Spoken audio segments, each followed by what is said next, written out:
Sanoat mulki obyektlarining patent berish haqidagi talabnomasi bo'yicha davlat ekspertizasini o'tkazish amaliyoti bugungi kunda qay darajada yo'lga qo'yilgan?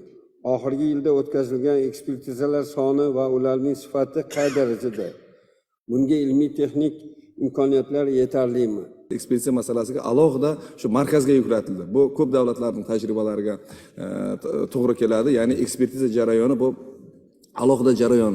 Ekspertiza natijasiga ko'ra intellektual mulk obyektlariga muhofaza hujjatlari yo patent yoki guvohnoma beriladi.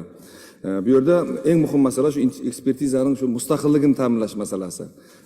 Bir narsani ta'kidlab o'tishimiz kerak, bunda soniga keladigan bo'lsak, ekspertizaga har yili bunda aytishimiz kerak, O'zbekistonda keyingi paytda patent faolligi degan tushuncha bor, ya'ni talabnomalarning kelib tushishi. Ekspertiza jarayoni ham xuddi shunday.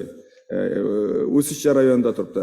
Albatta bu yerda ekspertiza shu tegishli ekspertiza xodimi tomonidan ekspertiza o'tkaziladi. Bu yerda har xil xalqaro qidiruv tizimlaridan foydalaniladi. Shu jumladan xalqaro Butunjahon intellektual mulk tashkiloti bu eng asosiy shu xalqaro universal intellektual mulk sohasidagi universal xalqaro shartnomalarni boshqaradigan bu asosiy organ hisoblanadi. O'zbekiston ham shu 92-yildan beri shu tashkilotga a'zo.